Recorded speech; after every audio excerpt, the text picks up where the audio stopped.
of racing action. A 40-minute race set to have a whole lot of stuff to worry about if you are these racers. Have to worry about the pit stop.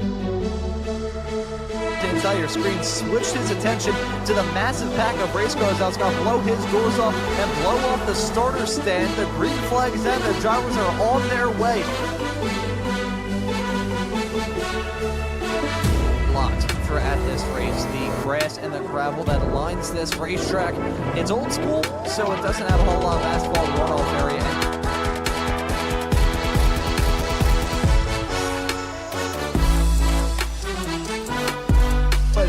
He's a very talented racer of his own. These two fast. These drives very early on into this race. Look at Daniel Wood at a big crash heading through turn number 1. That's chasing that turn number 4.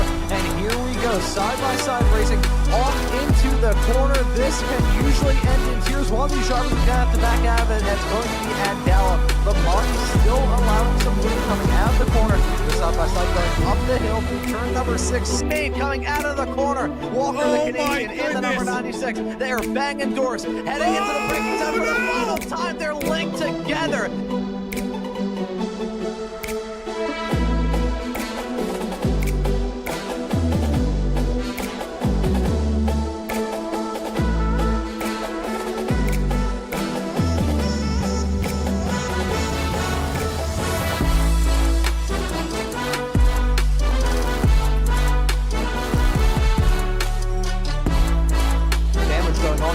That or you put a qualifying fuel load in either way.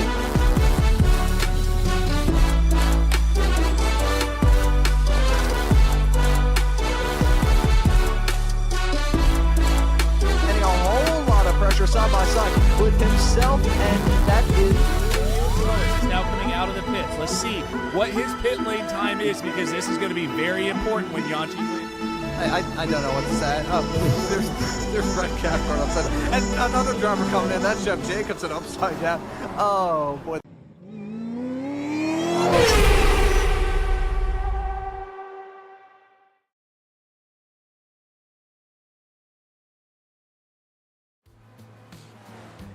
Well, hello and good afternoon, everybody. Welcome back to Slow Motion Broadcasting, and welcome back to the Spec Racer Ford Weekend Warriors. This is round number 11 of the season, coming to you today from Cadwell Park. My name is Ron Maunz. Alongside me in the commentary booth is J.R. Gregory, and in the virtual production hall, we have Guido Marzucchi. To ring in the second to last round of the season, we come to an old school track. Cadwell, frankly, is narrow, not terribly safe for most racing series, and a flashback to the past, and I absolutely love it with all my heart. JR, I'm going to put you on the spotlight here and ask you what you think about this track. Well, Ron, I'll be honest with you. It was with a tear of joy in my eye that I downloaded Cadwell Park a couple seasons ago when it was added to the iRacing service. And the reason is this track is near and dear to me. It was an add-on, and I'm going to show my age here. I used to play GT Legends back in the day, a predecessor to iRacing, and this was a community add-on. It was not an official track. Downloaded this track and had the pleasure of driving 60s GT cars around it, and I absolutely loved it. And as you pointed out, it is a classic old school UK track. It is hilly. It is dangerous. It is narrow. There's lots of stuff to hit. It's a track that would never be built today, and it is an absolute thrill to drive because it kind of harkens back to driving on those old abandoned country roads that some of us grew up learning high performance driving on. So absolutely thrilled that this track is on iRacing. I'm super excited to see these SRFs out here today, and yeah, very stoked about Cadwell. Yeah, this is going to be a heck of a lot of fun here today, the second to last race of this very exciting season. We've seen a lot of storylines develop, a lot of drivers prove themselves to be worthy contenders, and some drivers involved in some very close championship battles coming into the final duo of races from this season. With that being said, let's take a look at the points. In the Spec 1 category, it is Felix Samoa as your current championship leader in the number 31 car. Jason Green set to join him in a strong championship battle between between those two. They've traded wins. They only have a couple of wins thus far this season, but they've been the consistent forces to contend with all throughout this season. Samoa's 772 points, Jason Green at 756. You have to go a little bit further back to find Lace Pleva, who won the last race of this championship at VIR 1 week ago, slot in third. Trent Kramer and Yanchi Lin completing your top 5 as it stands at the moment in the Spec 1 point standings. That's going to be a real good battle between Samoa's and Green right to the end of this season. Go move on now to Spec 2, where this class has been about as hard to pin down as you could possibly get. Dan Witzak finds himself in the championship lead, though, which is saying something because he only has 1 win. Ben Rycroft is right up behind him in second. That's only, 17 points between those two drivers for the lead in Spec 2. The only 2 drivers really involved in the championship battles, Andrew Love and Paolo Brema, a little bit farther in the back to try and make a charge at it. However, those two involved in a pretty good battle. Only 3 points between those two, and only 2 between Joachim Osbeck in 5th and Paul Jackson rounding at your top 6 in the Spec 2 point standings. That's how it looks in that class. Let's move on now to Masters, and yet again, it's the same case of Jurg Mani being absolutely dominant. He has a handful of victories thus far this season, 6 to be a bit more precise, so a handful plus 1 thumb. Finds himself in the championship lead, 659 points on the board. Quite a significant margin between himself and the Aussie Brad Cathcart in the 905 car, and another Aussie, Tom Gradwell, in the 909. Completes your top 3 in the Masters category. So that's how it looks in terms of the championship points, and real crucial round, this being the second to last one, and Road Atlanta coming up in 1 week's time, going to be the final race of this season. These drivers looking to have the best run that they possibly can, and for Jason Green, this qualifying session, for him to find himself on the provisional pole at a 1-minute 30.255. That's a really strong performance for the 160 car, looking to do anything in his power to usurp Felix Samoa's. Yeah, and as qualifying ticking down here, open quali here, so it is just another challenge that these drivers are facing out here today. They'll start their qualifying session with full fuel and cold tires, and so if you get behind slow traffic, you can't stop pulling to the pits and get a fresh car. You get a reload of fuel and fitted with ice cold tires, so you've got to stay out, deal with the traffic that's dealt to you, and they do have plenty of time, 20 minutes, but it still can be challenging. Folks used to single qualifying, dealing with traffic and getting the best qualifying time that you can, and quite a big time spread, Ron, here in this field. There's 29 cars out there, and there is almost a 5-second spread between the top and the bottom of the qualifying times right now. So a little the last race earlier today with the Formula cars, the field was a lot tighter in terms of time. So in 40 minutes with that big of a time spread, we're sure going to see some lap traffic rear its ugly head here at a notoriously difficult track to make passes at. Yeah, it's super difficult to try and get some moves done. We just saw Trent Kramer go through one of the best overtaking opportunities of turn number 8 around this racetrack. Narrow. I was kind of joking right before the start of this broadcast. The widest part of this track is probably about 7 feet wide through this section. It makes the Formula Vs that we saw here on SMB 1 day ago look like massive behemoths of race cars driving around here. The Spec Racer Fords seem gigantic running around this racetrack, open all the way back in 1961. It's a short ride at just 2.176 miles or 3.5 kilometers, and it is a real tough racetrack. This current version was opened back in 1961. The original version of this racetrack opened back in 1938 with 18 corners packed into the current layout. The lap record stands at a 1-minute 21.036. We were kind of joking before this broadcast as well how it feels like a kart track. The fastest time ever set around here was actually set in the Division 1 supercar driven by Sam Moss back in 2021. So I think we'll try and do a quick little lap guide around this circuit with Jason Green, heading his way down into turn number 1 through into turn number 2 right now. This fast opening series of corners to the lap, super tricky to try and nail down in these Spec Racer 4s. Not a lot of power to the back of these cars as well, so you want to carry as much momentum as you can, doubly so considering you head off down this back straightaway into turn number 4. Another good overtaking opportunity around the longest flat out blast of this racetrack into the braking zone now, dropping the anchors through the asphalt into 4. Hit the apex as best as you can. Don't want to get caught out by that sawtooth curb on the outside of the corner. This heading through turn number 5, trying to keep that momentum, keep that speed building. Now looking making the stamp and sending it into turn number 6 and 7. That's chicane. Spin your back onto the small low flat out blast into turn number 8. One of the most downhill braking zones I think I've ever seen in my entire time in the world of racing. Turn 8, super tricky. This is another tricky section that we saw catch at some of the leaders in the Formula V Weekend Warriors race 1 day ago, I should say. Holy cow, time flies when you're having fun. That is turn number 11 and 12 that we just saw Jason Green go through right now. This is a slalom section right towards the end of this lap. Back in the pit section, you can tell that things are a lot tighter in this portion of the racetrack. The original opening pit portion of this circuit back when it was built back in 1938. That's turn number 18 that we just saw Jason Green go through right now, and that completes a lap of Cadwell Park. Wow, take a breath, man. That was a great run through there, Ron, and some pretty good driving by Green.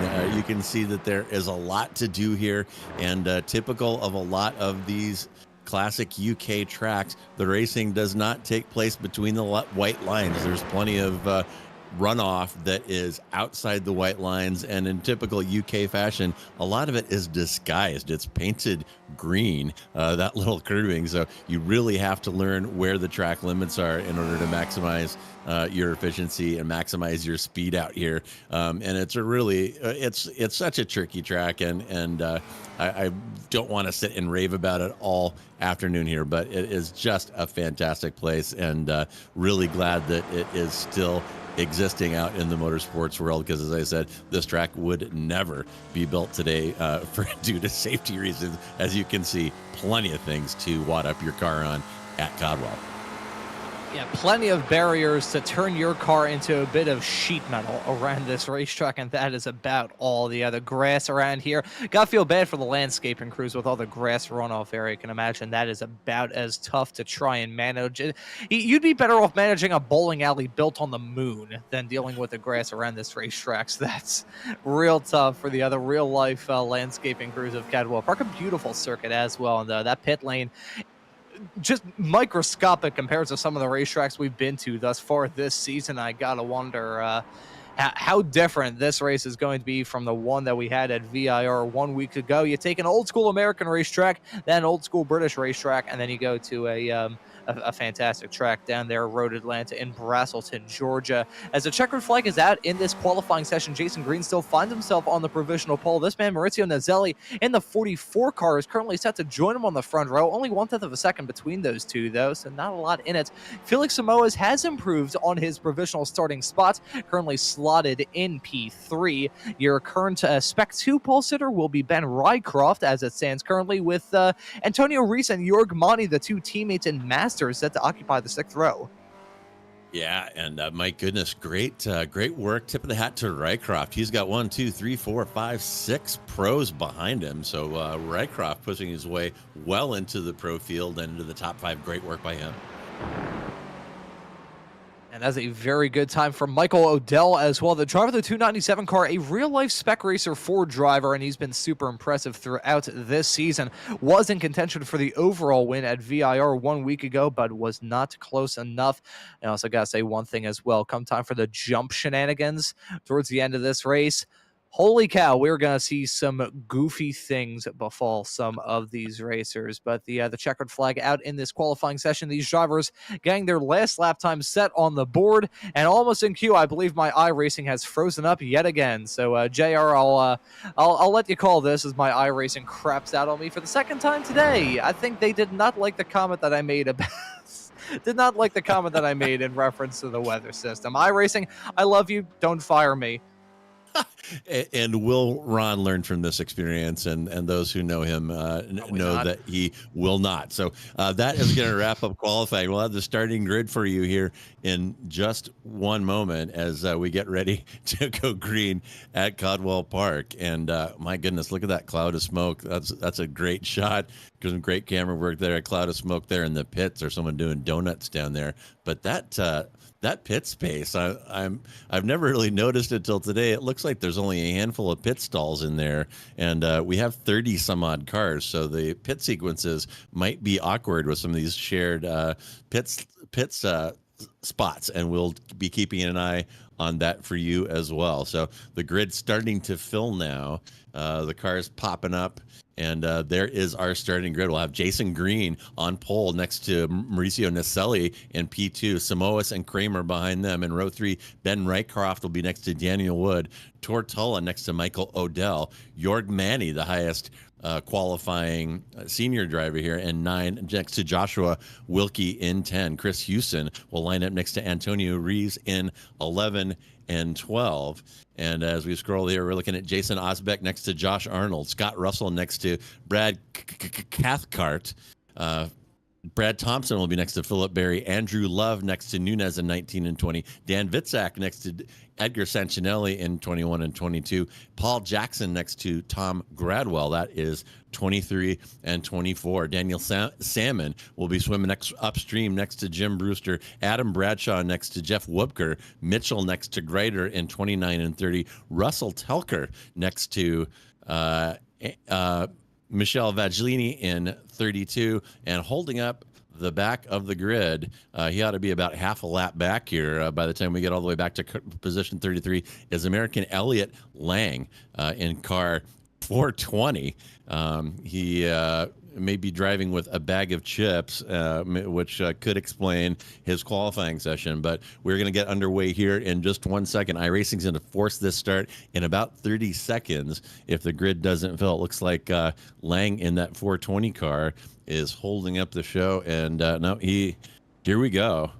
We are moving as these Spec Racer 4s will follow that Porsche 911 pace car around the warm-up lap here at Cadwell Park, and going to take a little bit of time to make it all the way around here.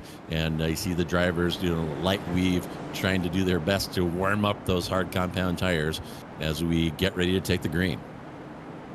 Yeah, these drivers on their formation lap. My iRacing, I think, has maybe cooperated with me. Again, I shouldn't have even said that. I think I just jinxed it. But looking at that starting grid, I will say, JR, if you want to make your vocal cords feel slightly better, you may want to tune into the Summit Points race that we had earlier on in this season here for the Spec Racer Ford Weekend Warriors. I believe it was a record for the Spec Racer Fords, a tied record, in fact, which tied for the first ever Weekend Warriors show that I ever did back in March of 2023, when we had 56 cars grabbing the green for that. I decided to go through the entire formation lap and go through the entire starting grid on my own. I don't know why I did that. I am an absolute buffoon for doing such a thing to myself. And by the end of it, it sounded like I was speaking in tongues. But I managed to go through 56 cars by the time they made it into turn number 5 around Summit Point. So I'm not sure if it's some sort of skill that I have. I don't think I have many skills. If anyone has seen me play mini golf in real life, I'm the only person that could probably snap a mini golf club in half. And not out of frustration, just because of pure unbridled terminal dumbness whenever I play mini golf. In fact, one time, so I don't really talk about this in terms of these broadcasts. I do mention it occasionally, though. I kind of got into this broadcasting and media stuff through a YouTube channel that I still have, talking about like racing history and all that stuff. And I remember one time I recorded a line for a video so many times that by the end of it, it kind of sounded like a robot saying it instead of a real person. So I had someone comment asking if the voiceover that I did was done by AI. And I've had some people say that about my broadcasting as well. Let me set the record straight, folks. I am not AI of any kind. I'm the complete opposite of artificial intelligence. I am genuine stupidity. So it's a wonderful crew, though. The wonderful crew that we've got here at Slow Motion Broadcasting. But this formation lap is right towards its end. This 36 cars, 33 cars. I don't know. I can't count. You can tell I was great in math class as a kid. We're set to get this race underway in a couple of moments' time. It's Maurizio Naselli and Jason Green set to join this race and get it underway from the front row. Felix Samoas in that 31 car. Certainly got to be a driver we have to keep tabs on as well. That pace car making the turn to come down pit lane. The field now in the hands of our pole sitter. The green flag is out, and the drivers are on their way. And the green for green. It's got to be a green and go at the start of this race, heading down into turn number 1. banging through the gears and carrying the momentum off through turn number 1. Felix Samoa's side by side with Trent Kramer. Looks like they're going to single file out or go off the track. Samoa's running wide off into the dirt. That's going to allow the number 28 car there of Daniel Wood to slip in front of Samoa's. Not the start that the driver of the number 31 car had in mind at all, but heading down this back straightaway off into turn number 4. These racers certainly going to give us a good fight heading into the first heavy braking zone of this lap. It's Maurizio Nizelli in front of Jason Green, in front of Trent Kramer, as Felix Samoa's is looking to fight back. Yeah, and Green washing out there early on that first right-hander as well. He finds his way sliding off and doing a little lawn mowing and let that number 44 car of Nizelli through. So all of Jason Green's work to get on pole lost immediately in the first couple of corners, as the cars have more or less gone into signal file as they stream through the S's here. And that is a great looking grid, Ron. Look at all those pastel colors. It's making my eyes hurt just a little bit. Yeah, gotta wear some sunglasses looking at this field. I remember, actually, I'm gonna hold off on that story. I was going to say one time I mispronounced sunglasses when I was on the air and said sungle asses, which was not my brightest moment, as we see these drivers completing the first lap of this race. Maurizio Nizelli in the 44 car looking to grab his first win of this season. He got close to it in a very controversial finish a couple of weeks ago at Suzuka. It was himself and Felix Samoa's coming to blows heading into the Casio Triangle for the final time in that race. The win ended up going to Jason Green as a result of a disqualification that Felix Samoa's advocated for himself to receive. So true sportsman in the form of Samoa's, and that gives us the close championship battle that we have between Jason Green and Felix Samoa's for that Spec 1 championship. Haven't seen the reigning champion here from the Spec Racer Fords, that being the driver who is absolutely dominant in the Spec 1 class, the Italian Marco Pinero. He ended up finishing that season with over 1,000 points, which is pure unbridled insanity, but he hasn't showed up this season. I wonder if he will be showing up for season 2 of 2025. Meanwhile, though, I think there's been a moment involving Edgar Sancinelli in the 257 car. Let's have a look at this. Yeah, Sancinelli washing out right there. It's a tough downhill braking. You do have some assist from a well-cambered entry to that corner, but completely missing the braking point and heading into the grass there.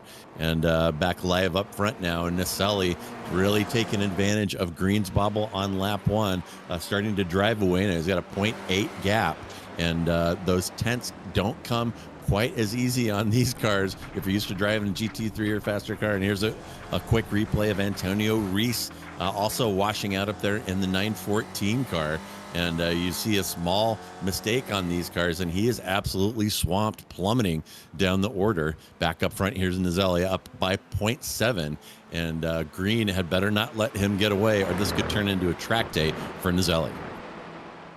Yeah, and certainly hoping to keep tabs with the race leader of Nizelli in that 44 car. Will note Maurizio Nizelli, very fast driver in this series. When I first got started doing these Weekend Warriors broadcasts full-time, coming up to over a year ago at this point now, Nizelli would usually start these races in the Spec Racer Fords at the back and try and do a last to first challenge. Lots of the time, he just cut his way through the field like a hot knife through butter, but now that he's put in some qualifying results and has actually decided to set a qualifying time, he has been really quick, a fast driver in it this series. And I got to wonder, come time for season 2 of 2025, as that's running wide for Ben Rycroft, that's going to allow Tortolo and the Cookie Monster car to pick up the crumbs, heading down into 6 and 7.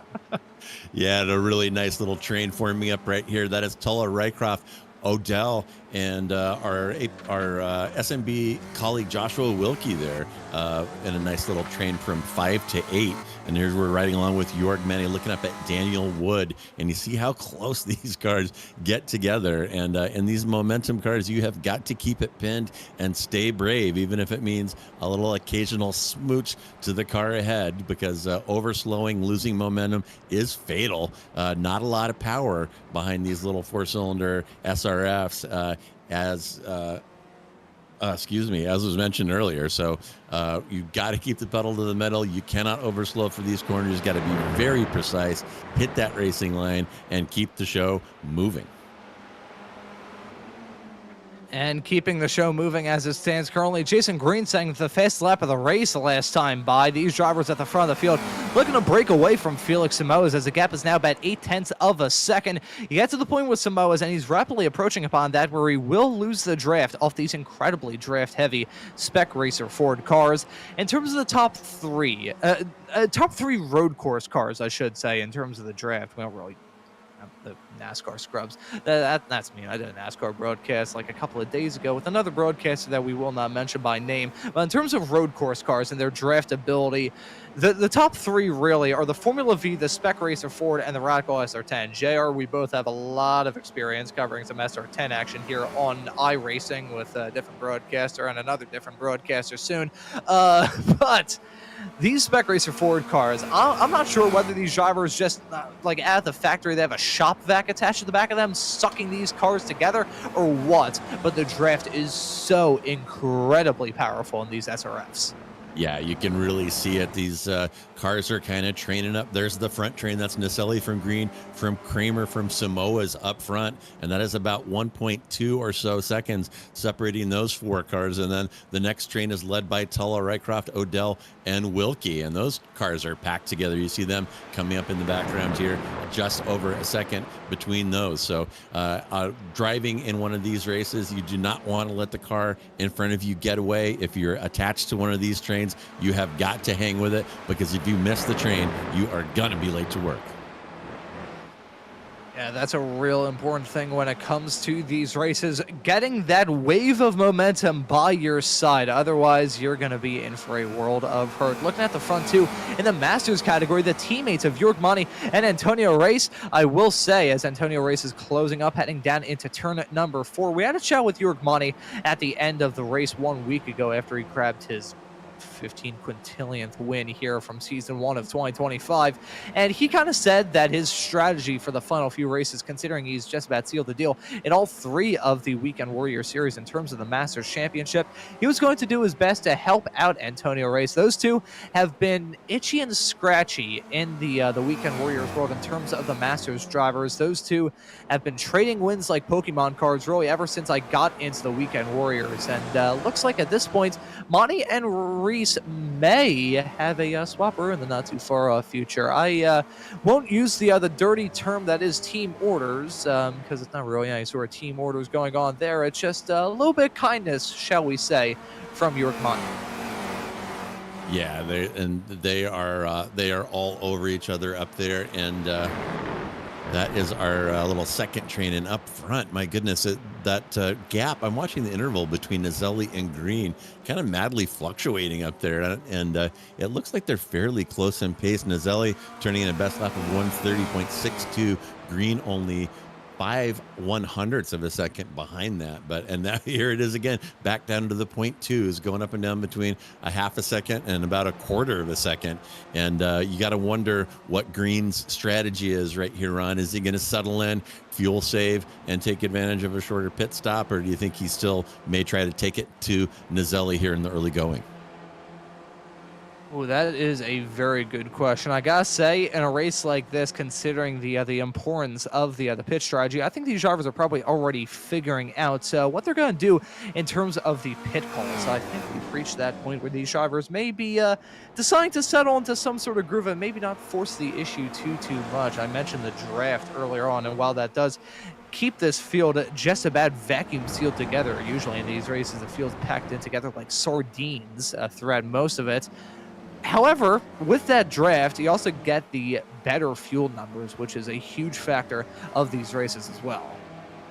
Yeah, and we definitely saw that in our last broadcast. Our Formula car fans will have watched that one just prior, and just a couple of less liters of fuel was major time saved in the pits. And it could be that is what Green is thinking right now, just biding his time, lifting and coasting, and taking advantage of that vacuum power behind Naselli. And Ron, this replay breaking up just a little for me, so maybe you can pick it up.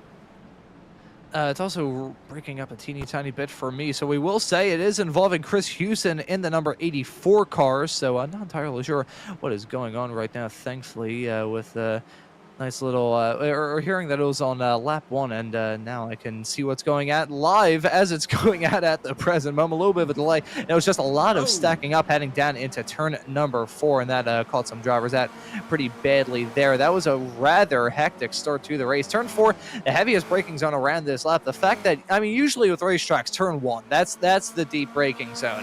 Nope, here, turn 4, that's the spot where these drivers start to close up a little bit. So that's part of the reason why we saw that happen, and could be part of the reason why we see this happen. This heading through turn number 1, involving SMB's very own Mr. Josh Wilkie, sneaking moved on Michael Odell heading down into turn number 2. That was slick there, Mr. Wilkie. They have to start calling him Mr. Vaseline. Wilkie in that orange and red SRF, definitely putting a sweet move on the inside there. Not sure if he caught Odell unawares there, but Odell, nothing he could do about that, and that will put Josh up into P7, and he's moved up 3. So Wilkie putting in a good drive, and also just taking a look up and down the order, we got Scott Russell is up 6 into P9. A couple of hard chargers here, and not a lot of incidents. So people who are moving up in this field are doing so with legit passes. And there is a disabled car, the 319, massive damage on the back of that. Not sure what happened there, but that is Vagelini limping that thing around, and I'm not sure, Ron, if he's gonna. Is there a fast repair in this? Does he have an ability to get that car fixed? Yeah, that was an unfortunate moment for Michelle Voglini a couple of moments ago. Thankfully, these drivers do have a fast repair at their hands. However, we'll note in this series, we got to start talking about the incident limits, because that's a big factor of these races as well. So we see a replay at Michael Odell in the 297 car trying to fight back on Josh Wilkie, heading down that start-finish straightaway off into turn number 1. And it looks like they were able to single file out, nearly single file out. I think this may be the replay of Odell's perspective in all of that, potentially. That or he did fight back and get that move done. Yes, he did. So well done to Odell to get that move done. I gotta say, with a pretty nice looking photo with the other graphics that we've got here on SMB. I forget what driver it was, had some random image that had some sort of caption that I believe was like threw up at a party in Boston last night. And we never got a chance to ask that driver what sort of party they got involved in Boston. I'm not really sure I want the answer to that, so I think I will swiftly and abruptly move on and talk about the fact that in these races, 13x is the limit, and once you hit 18, you get DQ'd. Happened to some people here in a Formula Ford race a couple of seasons ago with heavily affected rain, and you can see that beat up 319 car of Michelle Voglini. The back clip of that race car looking fiddled with. The front end of that race car also looked like a giant pinch on the front and just squeezed it a little bit. Oh my goodness! And did he pass the? Is he still going? Is he still circulating with that car? I think I would hope the not. Pits. That is nuts. And in other pit news, I've got Andrew Love in the pits right now, as well as Cathcart. And I'm not really sure what is going on with that. And Ron, just for my own edification and for viewers who are less familiar with the series, what is our fuel window looking like in this event today? Fuel window is looking about the same as it is in the Formula Fords. These drivers will be able to stretch it to just about as far as you could get, would probably be with a couple of laps left to go. Usually that pit window will open after the first 10 minutes. Michelle Voglini's still running out there. I'm not sure whether he knows that he could pick up a fast repair or not in the number 32 car.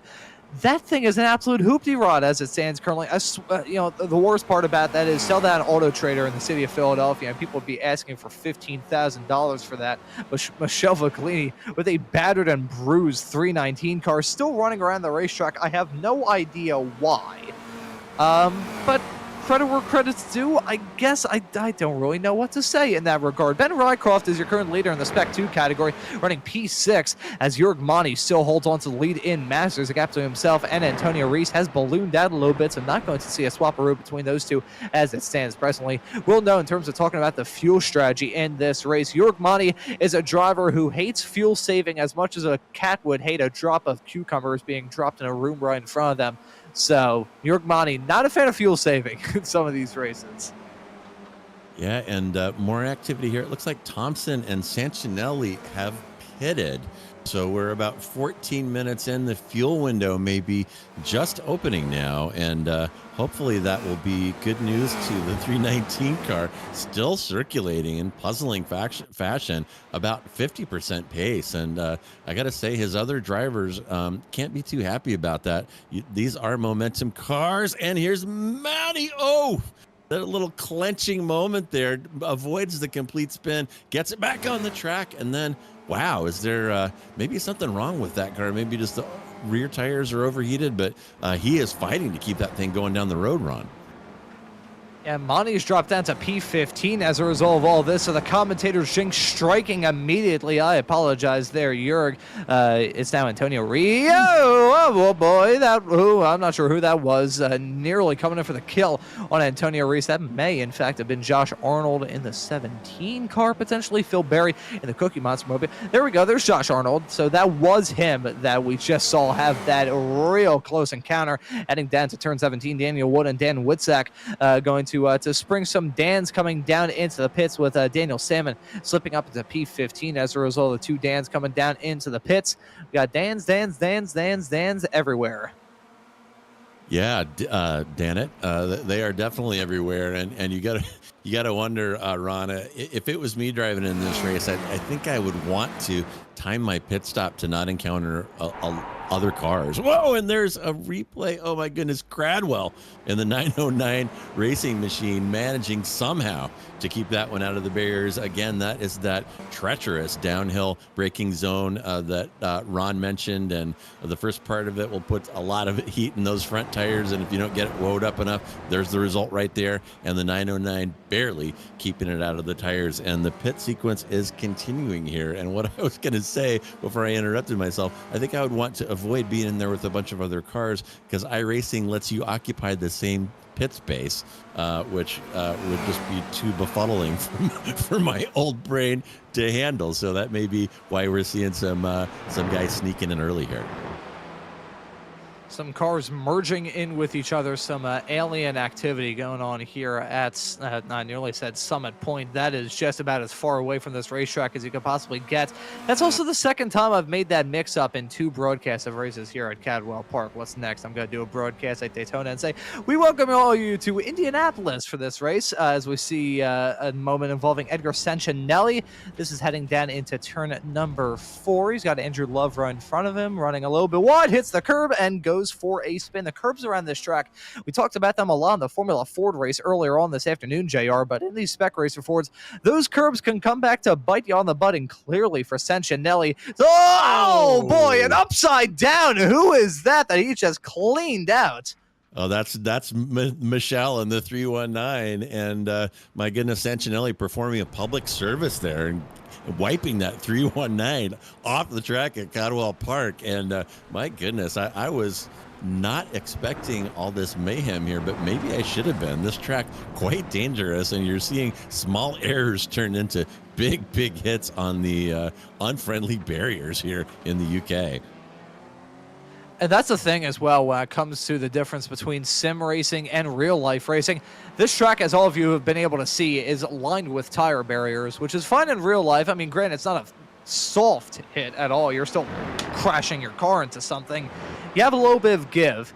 Here in iRacing, on the other hand, different case. The tire barriers in iRacing are basically made out of the matter of white dwarf stars, so when you hit them, it's like hitting a brick wall. So these drivers don't have a lot of give when it comes to that. I will also say, speaking of give and take, the racing gods can give and take. They've given a big gap to Maurizio Nazelli. It's now a second and a half between himself and now Trent Kramer got a move done on Jason Green a couple of moments ago.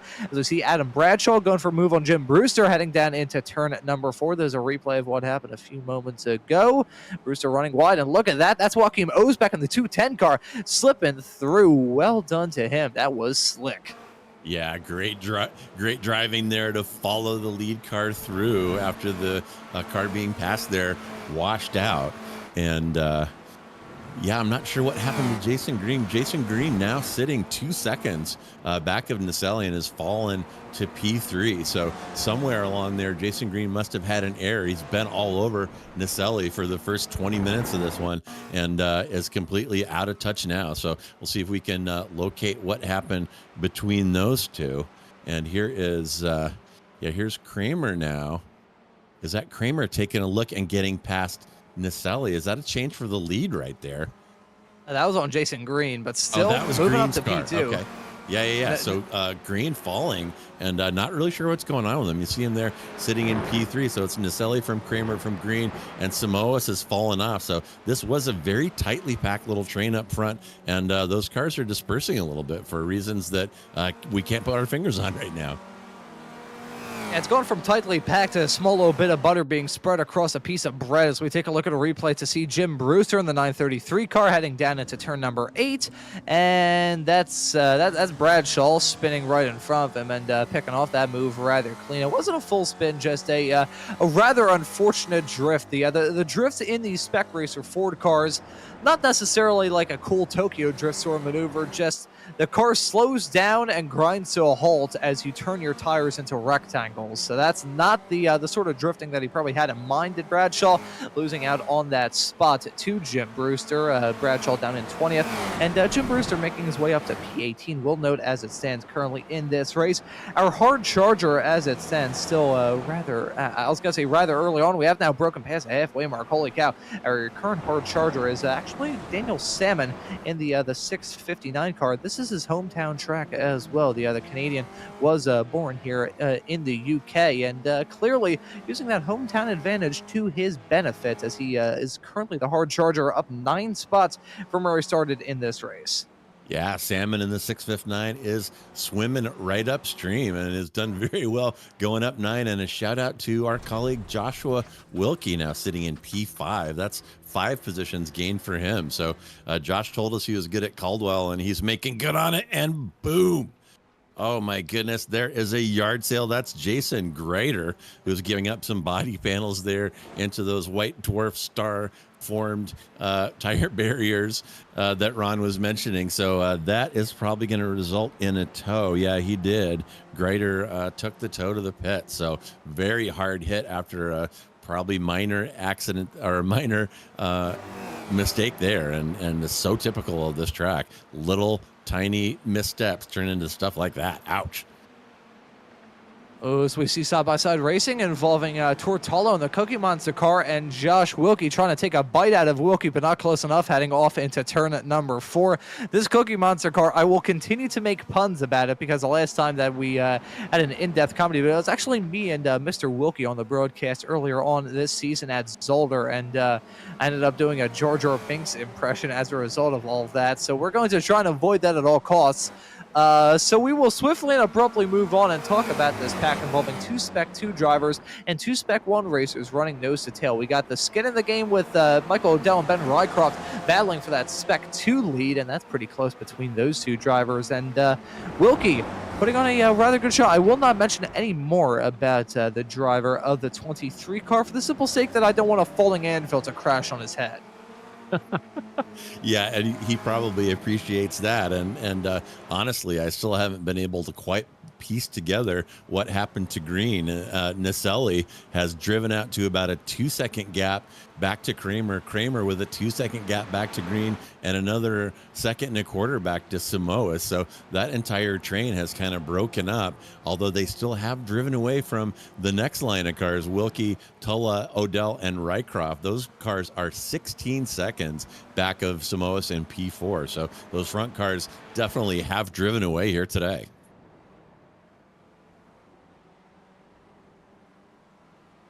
And taking a look at Reese now, that's an interesting paint. I like the simulated rust on that car coming up out of the pits. And Reese will rejoin after fueling in P15.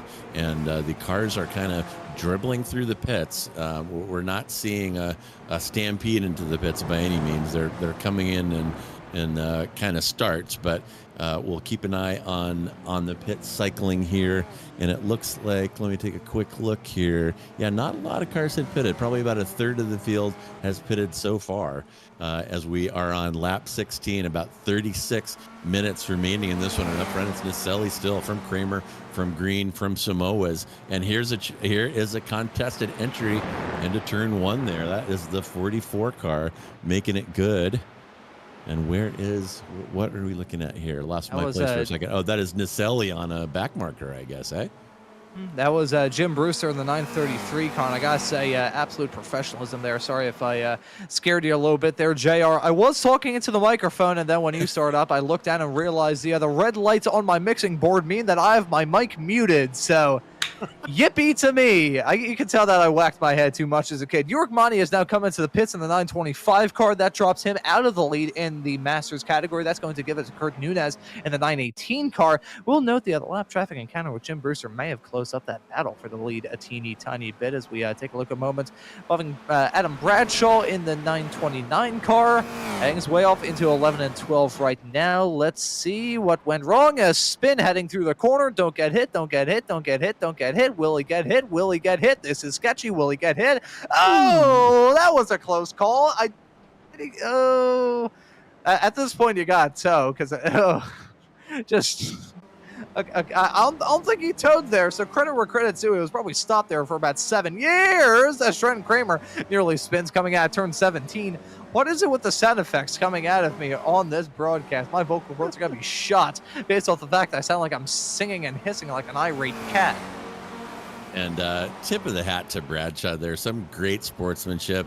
If you've been on track in a situation like that, he's sitting watching his relative, waiting for an opportunity to move so he doesn't interfere with someone else's race, and just sitting and sitting and sitting with cars streaming past him. So great patience and really great sportsmanship by Bradshaw there. Now back underway in P23. And let me see what that cost him. Let me take a quick peek here. Well, actually, he's up 4 from his qualifying position, so that may not have been as painful as it appeared. And yeah, the pit cycle's now fully underway. We got Wilkie and Nunez are now in. Our leaders are coming in. Greater is in. So yeah, Ron, looks like the pit cycles are pits are getting more active down there.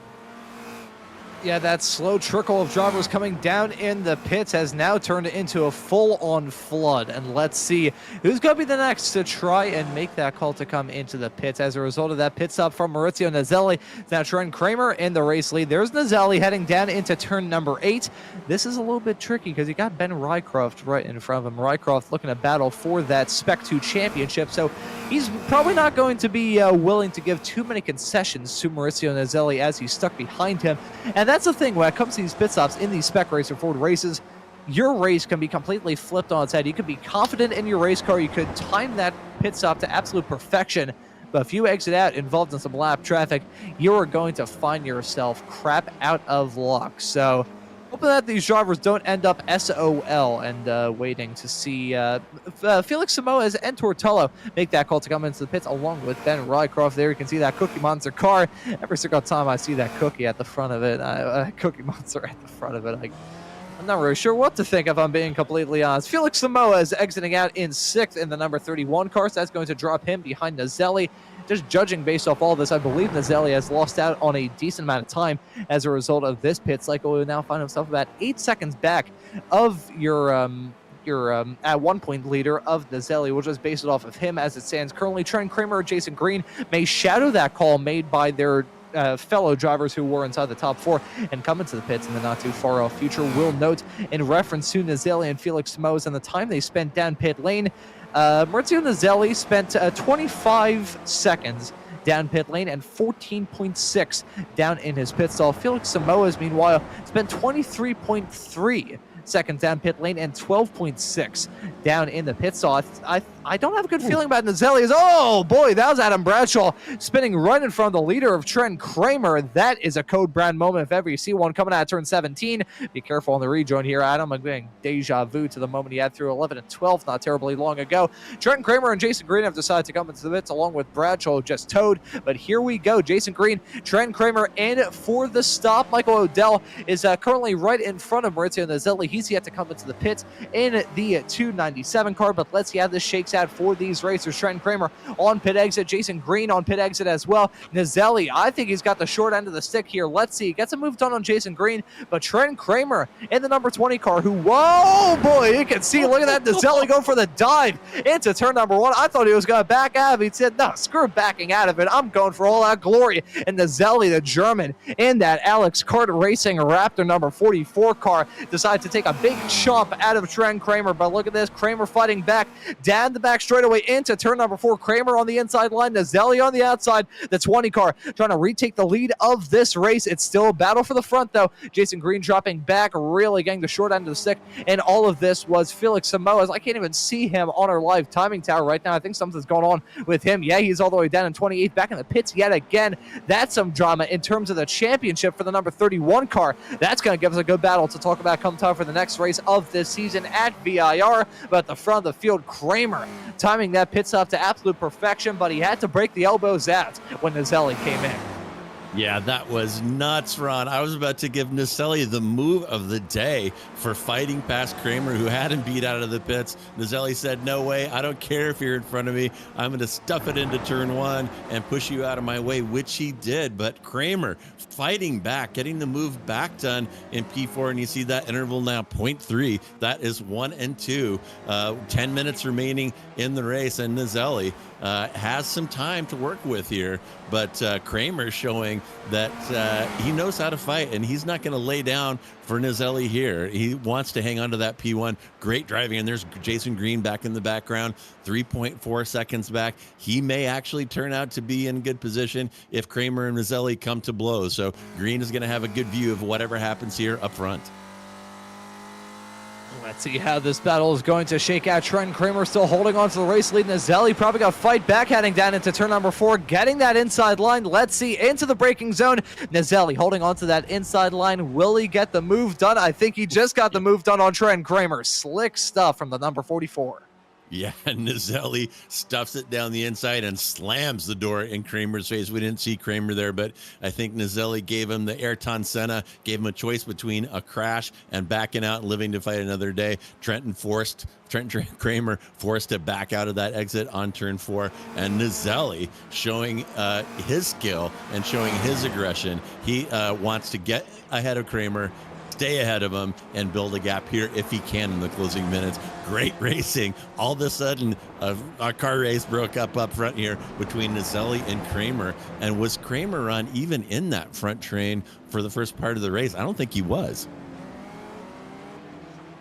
I gotta say, in all of this, there's been so many shakeups, and the shakeup that I'm still interested in is what's going on with Felix Samoas. He's out of this race. The highest he's going to finish in this race is going to be 30th, as Michel Vaglini is going to be able to get the move done on Samoas, who's Samoa's out of the race. Vaglini is 1 lap down, and Jason Grider, if he rejoins this race, albeit he's 4 laps down, so I'm not sure if he will.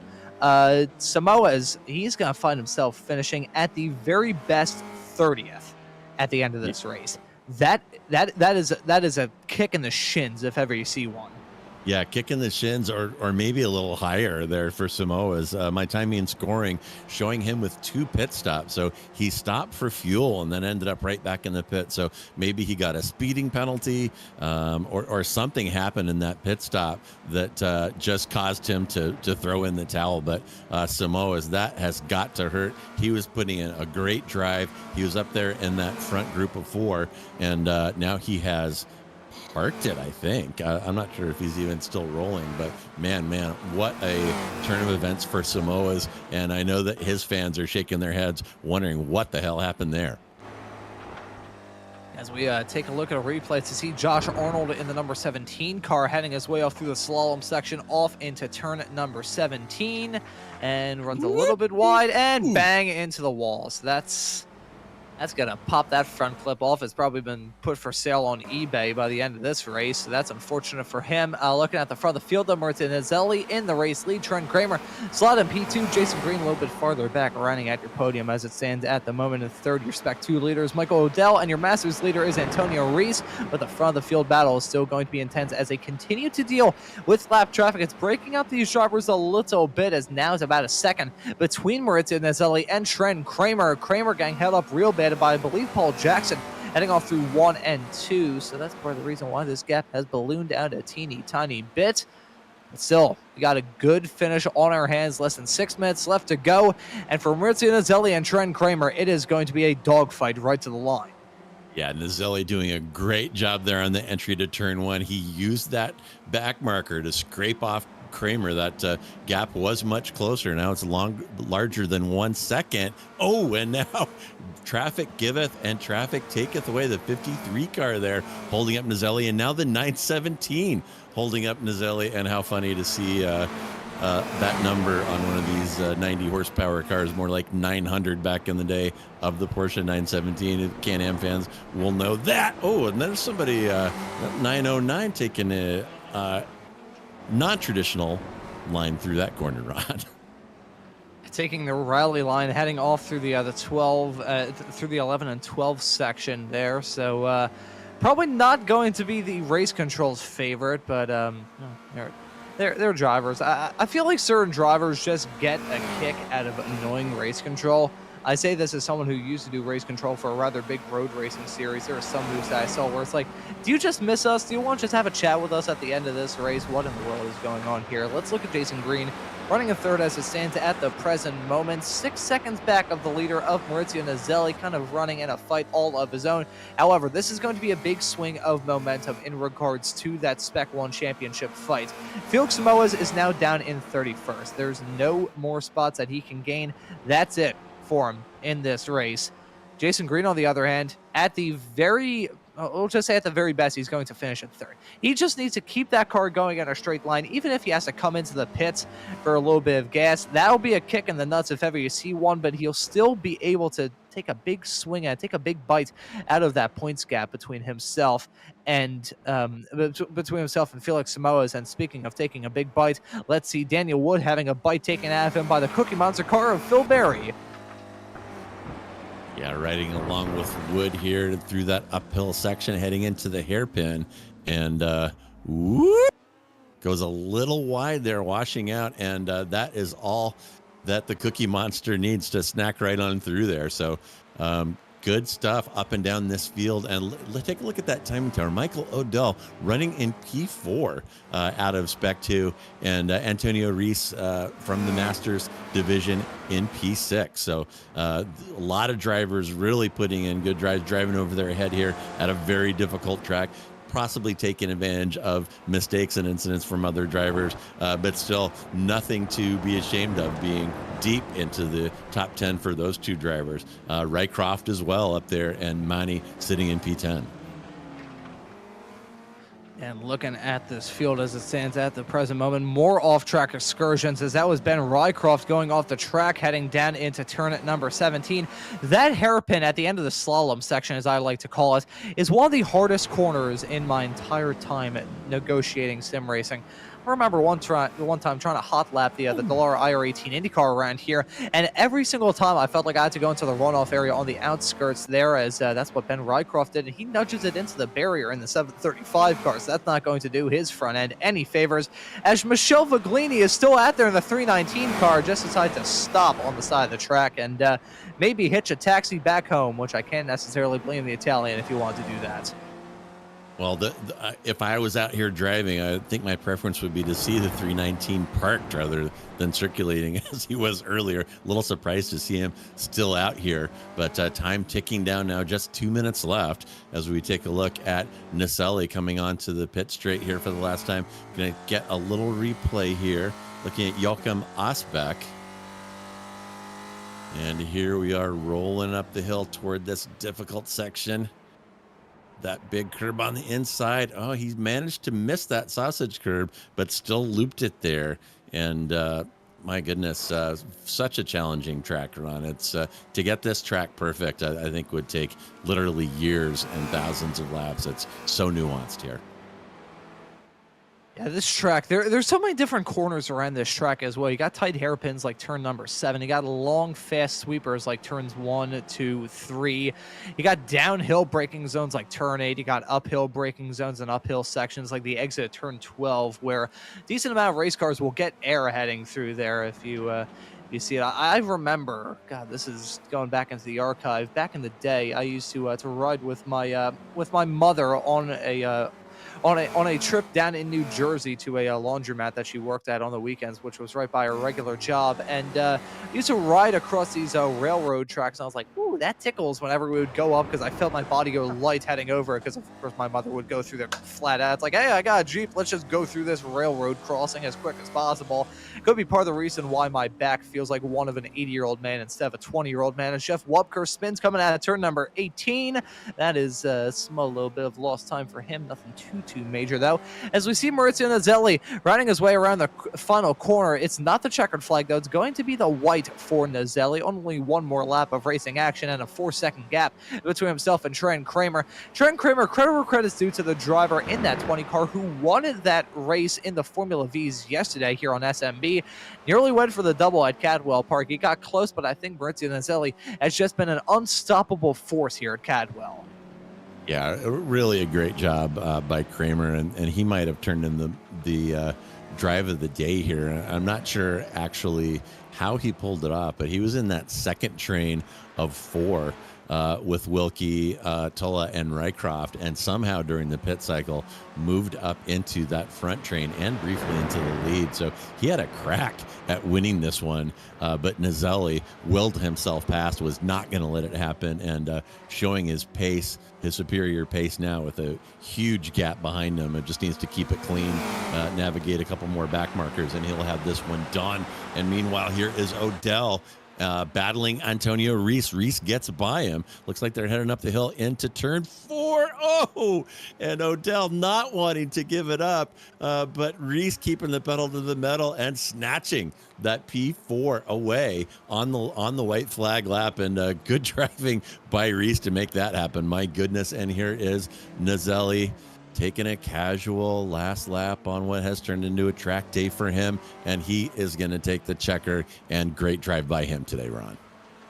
And there it is. Maurizio Nazelli in the number 44 car is victorious here at Cadwell Park. He wins it over Trent Kramer in P2, waiting for a couple of moments for Jason Green to cross the start-finish line to finish this race in 3rd. That is a huge swing of momentum for that Spec 1 class battle.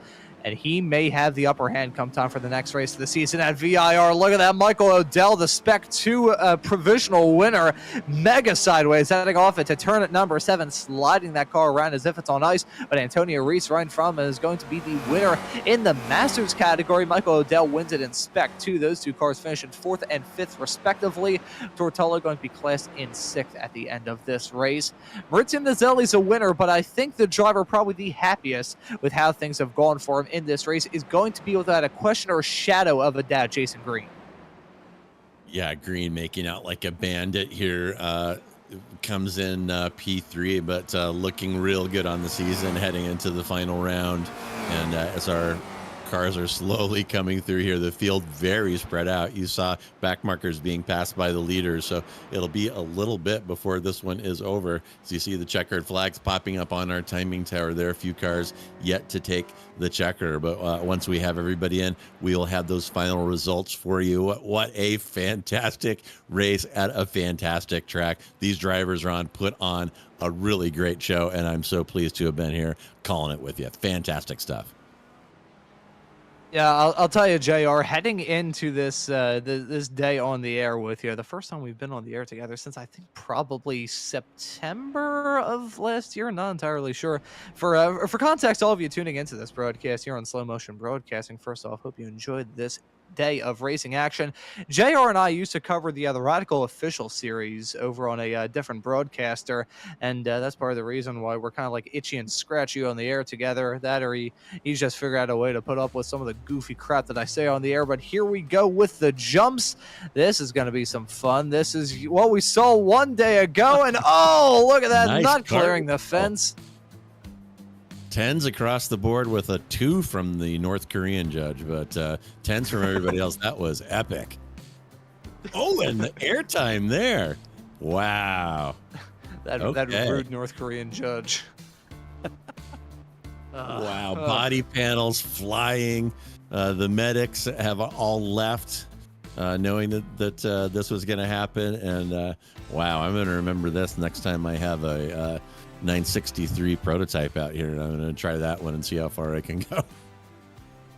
I'll tell you what, as you say that, JR, my sim rig is looking ominously at me as well. I've got the 963 GTP car and also the Cadillac. I have no idea why I have both, but I do. I should have probably saved up the money for the Ferrari, but that's, that's neither here nor there. Both cars are pretty awesome. I also was a big Porsche guy when I was, as a kid, cheering on some of the other Porsche teams back in the GTLM days in IMSA, but that's...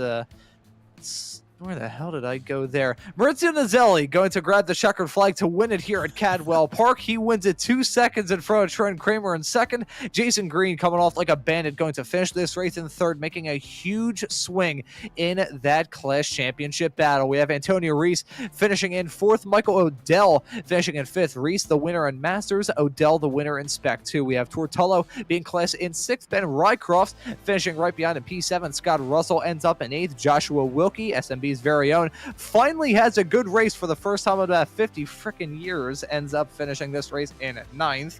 Yurik Monty will round at your top 10. Chris Houston class in 11th. Kurt Nunez in 12th.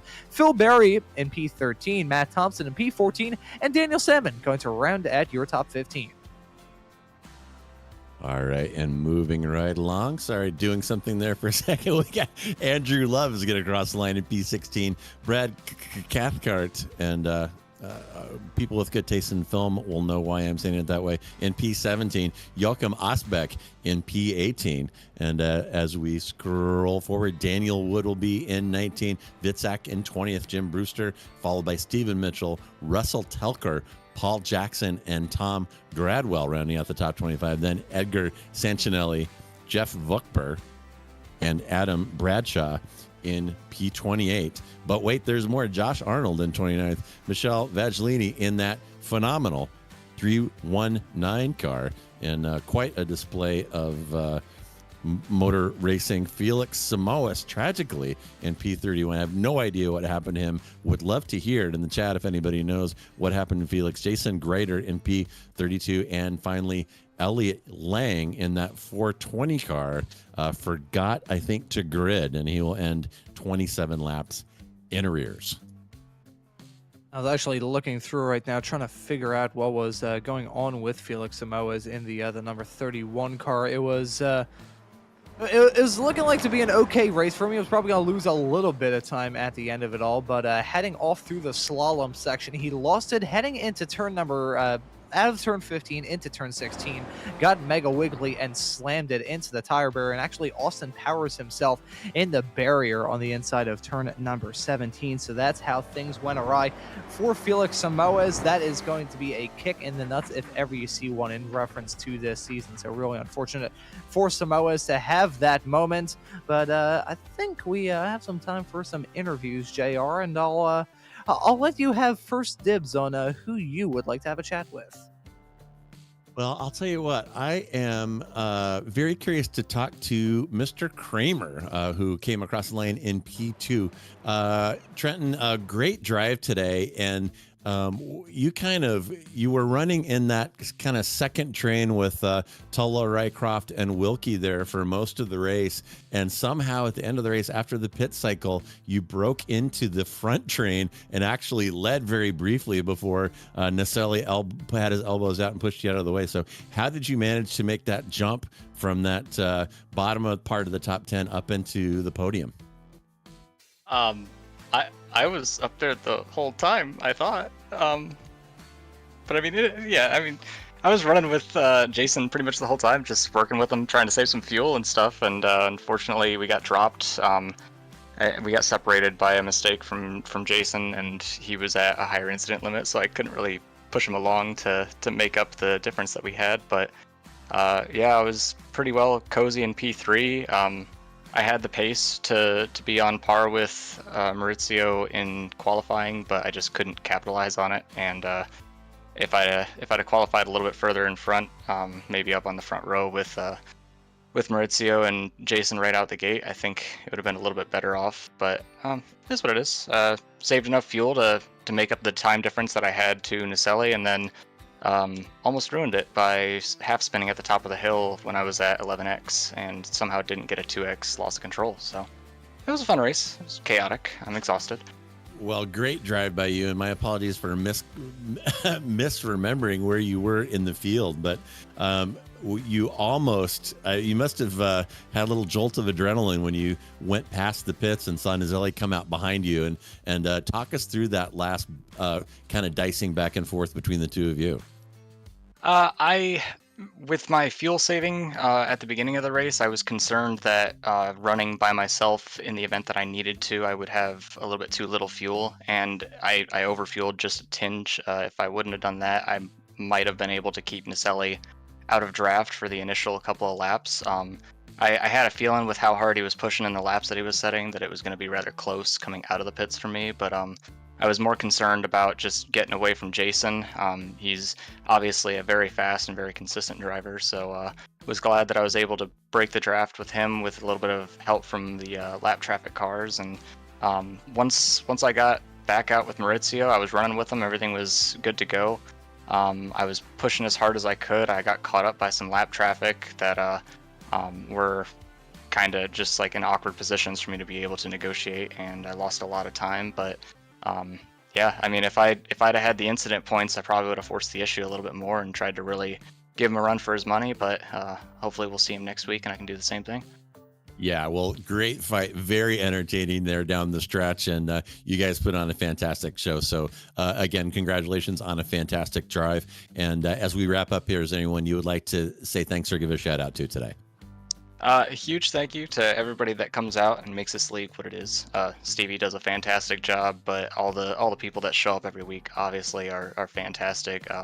Huge congratulations to Maurizio for keeping it on track and not having any mistakes from start to finish as well. I'm sure that he may not be able to, may not get that directly, but I have sent him a message. So it's very nice to be able to have our incidents that we had at the beginning of the season and be able to put them behind us, and we're getting back together to race in a whole bunch. And huge thank you to Grass Paddock Motorsports for all my on-track stuff IRL. If you want to get into SCCA racing in the United States, we have cars in California, Texas, and all over the East Coast, so hit us up at grasspaddock.com. All right, excellent. And yeah, do check out grasspaddock.com. These SCCA is a great way to get your feet wet. Very welcoming, friendly, and safe environment to race in. So thanks so much, Trenton, for stopping by, and we'll look forward to seeing you next week. Thank you. All right, Ron. And we got some more drivers waiting up in the interview waiting area. I think I'll have a chat with our Spec 2 winner of... actually, no, I think I'll bring in Antonio Reese to have a quick little chat with our Masters winner at the end of this race. Antonio, welcome into the commentary booth. Good evening, my friend, and welcome in. Good evening. For me, it's good night, but good evening. Well, good night to you, Antonio, and good race here at Cadwell. Congratulations on the win. How was it? Yeah, finally, after many unfortunate races, I could still finish one today. That's cool. Thank you. It worked out really well for you. This isn't your first win of the Spec Racer Ford season. I'll have to go through my notes and figure out how many wins you've had up to this point, but it's at least your second, and pretty good time to get that win here with only 2 more races left to go from this season. Running here at this track, which is a rather intriguing ride in the world of motorsports. What do you mean? Sorry, intriguing? Rather interesting. Rather odd. Yeah, you mean to have only 2 races and I have a good result today? Yeah, just the track that we're running at here today, Cadwell Park. Oh, yes. How do you like it? You're right. Yeah, I love the track. It's amazing. Very difficult. That's why I like it. Yeah, I don't like easy tracks. And this track's certainly super difficult, but I will say in 1 week's time, going to be running at a staple here from the Weekend Warriors, Road Atlanta. In 1 week's time, are you looking forward to that one? Oh, yeah, I like Road Atlanta as well. It's one of my favorites also, but it doesn't mean that it's. I hope it will be okay, but we will see. We never know until the checker flag drop. Yeah, it's kind of Road Atlanta it's very nice track as well. Sorry interrupting you.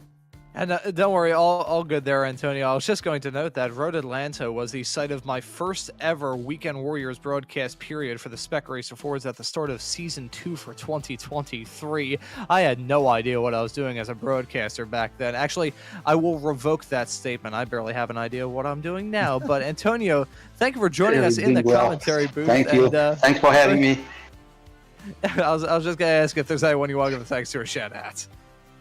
Yeah, and shout out, thanks and shout out to Steve Ray as usual, and you guys for the broadcast and the drivers, all the drivers, and for the sponsors, of course, and all the YouTube viewers, the following friends. I call them friends because they are friends because they're watching us. Awesome. Hey, thank you for joining us here, Antonio. Congratulations on the Masters win. Thank you. And that right there was Antonio Reese, your winner in the Masters class. JR, we got some more drivers up there. Who do you want to have a chat with?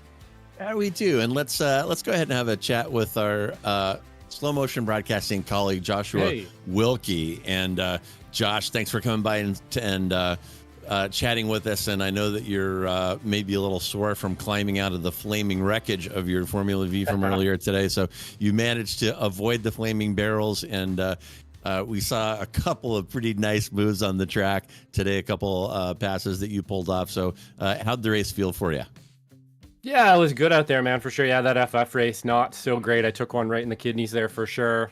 And that was kind of the end of that. But yeah, the SRF was really fun. I really like this track a whole bunch. If I had not hit the incident limit there and had to take a quick drive through, and it pulled me out of the fight with Tor there, which was just great. Anytime you can be battling with Tor, you're doing pretty good. And yeah, it was really fun with Tor and Michael O'Dell there. Good. Congrats to him for the win in S2. But love this track.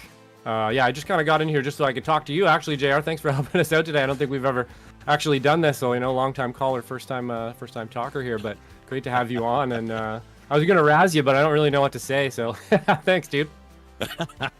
Of course, man. It's my pleasure, and the three of us, Joshua, Ron, and myself, have spent a lot of quality time together producing and commentating on esports. So it is my pleasure to be back. And great drive today, Josh. And I'm sorry to hear about the incident limit. Kind of wondered what happened to you. You're definitely pressing up to the front of that second pack. So pretty good drive today. And thanks for coming by and chat with us. As we wrap up, is there anyone you'd like to give thanks or shout out to today? Yeah, well, obviously you guys, for helping out, doing such a good broadcast, and Guido there for absolutely killing it. Super nice broadcasts and stuff. And, it's always really cool when the sim racing thing can come full circle like this. And, me and Ron started years ago commentating together. And then I met you through, another broadcaster and stuff there. And now I'm racing while you're commentating. I'm commentating while you're racing. It's just awesome. So really cool.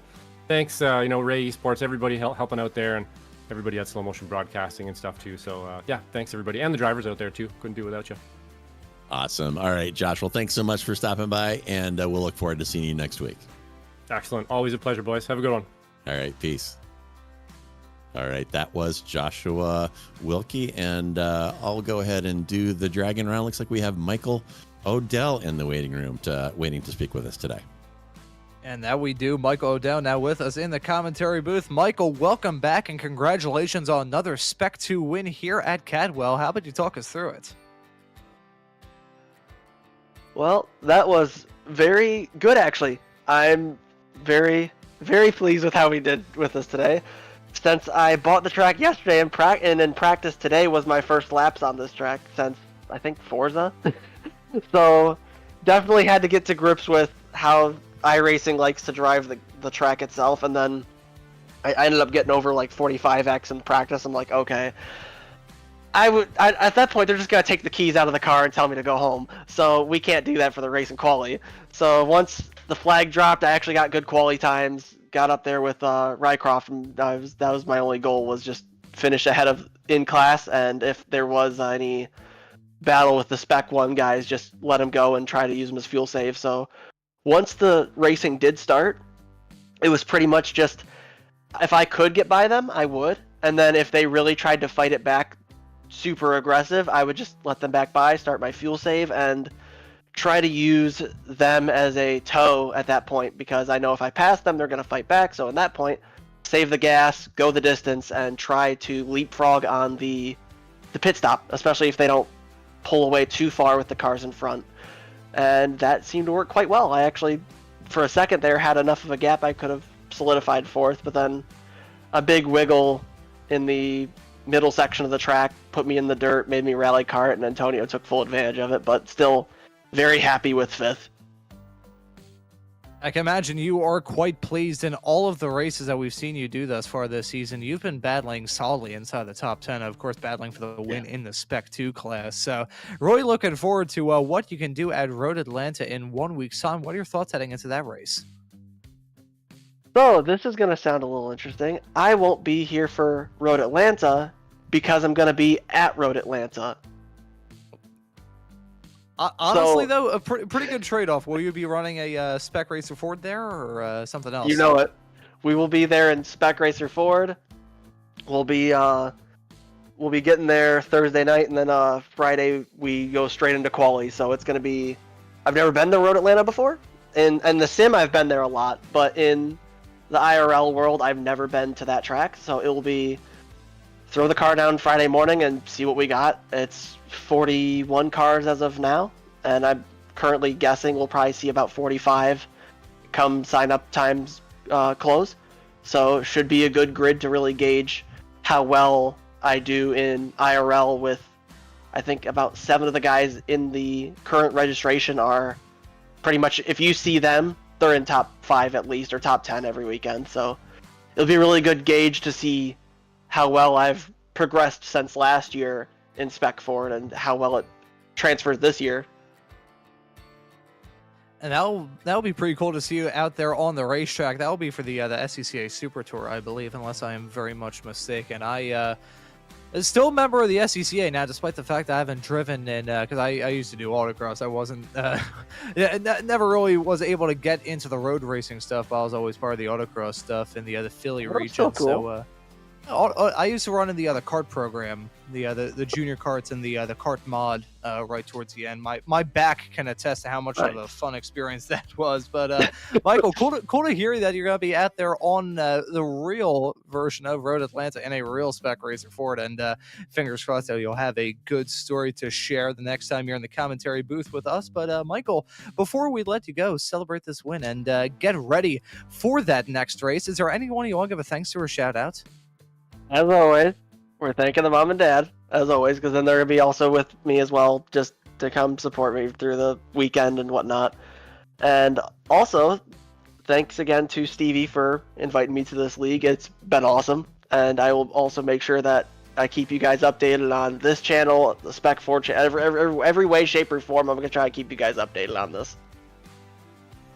Awesome, man. I believe those races are usually broadcasted on the SCCA's YouTube channel, so that'll be a nice reason to tune in. So, Michael, good luck next week at Road Atlanta in real life, and excited to see you back out on the racetrack here in the virtual realm, maybe for Season 2 of 2025.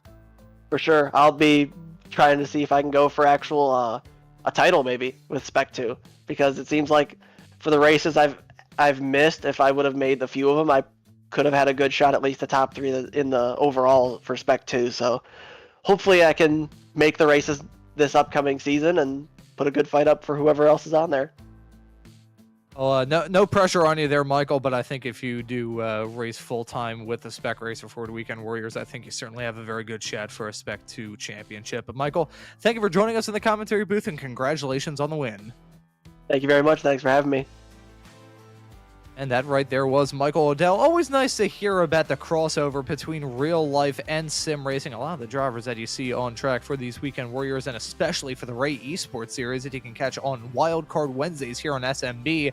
Always nice to hear about all that. And speaking of that sim to real life conversion, you'll be able to catch the Racing Line podcast this upcoming Tuesday. You can catch that every single Tuesday night over on the Ray Esports YouTube channel. And there's a rather... I'm trying to think of the best way I can say this. I'm trying to think of the best way I can really sum this up. There's a guest coming up on the Other Racing Line podcast this upcoming weekend who I have a little say in the story of. Mr. Morgan Burkhardt is going to be on for episode 27 of that show. Our producer, Mr. Guido Marzucchi, was on there a couple of weeks ago. I was on there back in October, and Morgan, I share this from time to time. The first ever kart that Morgan had, I believe, was one that he bought from me back in 2016. I like to share that story quite a lot because with my own racing event, most of my success in the racing world has come as a commentator instead of a driver, and I will leave it at that. But JR, final thoughts on today with the Weekend Warriors, your first ever time broadcasting the Weekend Warriors. Oh, it was super fun. I think the SRF is really well suited to this track, and I really love the track. I mean, hats off to iRacing for including it. I think it's fairly obscure. I kind of doubt there's any pro racing going on there currently, probably only club racing and track days and stuff like that. But it's such an iconic track, and it's if iRacing does one thing for us, it's preserving some of these historic tracks that aren't used anymore in the way that they used to be, and kind of carries those traditions forward. Because needless to say, I said it a couple times, a track like this would never be built today. What we're getting now is tracks like Coda that are kind of like a parking lot on the side of a hill, and don't have a lot of character to them. Boy, oh boy, nothing says character like a lap around Cadwell Park in an SRF. I thought the race was awesome. Yeah, and it was a very good day of racing action here from the Weekend Warriors. And hey, folks, we got one more race left to go to decide some championship battles in the Formula Vs that you can catch on Saturdays, and the Formula Fords and Spec race for Fords that you can see every single Sunday here on Slow Motion Broadcasting. But as for this broadcast today, I think that will just about do it. And so, for myself, Ron Maunz, JR Gregory joining me in the commentary booth, and Guido Marzucchi doing a fine job working on the cameras in the virtual production hauler, I say thank you also very much for watching today's broadcast here on Slow Motion Broadcasting, and we hope to see you all wherever it is in the not too distant future.